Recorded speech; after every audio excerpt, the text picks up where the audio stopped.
আমার মনে হয় এগুলি ভেরি সিলি কোয়েশ্চেন। আমাদের মতো আইনজীবীদের ছোট্ট ব্যাপারে নাক গলানোর কোনো প্রয়োজন আছে বলে আমি মনে করি না। ঢাকা বিশ্ববিদ্যালয়ের আইনজীবী আছি আমরা অনেক দিন থেকেই, ফ্রম সেপ্টেম্বর ওয়ানওয়ার্ডস, এবং ঢাকা বিশ্ববিদ্যালয়ের পক্ষে সেকেন্ড অ্যাডমিশন টেস্ট, সি ইউনিটের অ্যাডমিশন টেস্ট এবং ঢাকা বিশ্ববিদ্যালয়ের পক্ষ হয়ে প্রায় এখনও পর্যন্ত 17টি মামলা আমরা পরিচালনা করেছি।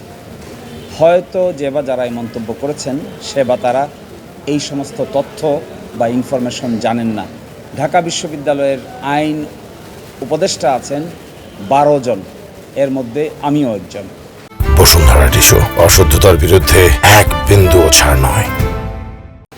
এই সমস্ত ক্ষেত্রে বিশ্ববিদ্যালয় কর্তৃপক্ষ বিভিন্ন মামলা বিভিন্ন জনের কাছে পাঠিয়ে থাকেন, যার কাছে যেটা পাঠান তিনি সেটা করে থাকেন।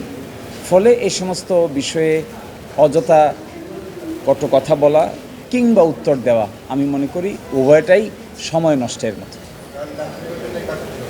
আগামীকালকে চূড়ান্ত সিদ্ধান্ত দিবেন মাননীয় প্রধান বিচারপতির নেতৃত্বে পূর্ণাঙ্গ বেঞ্চ।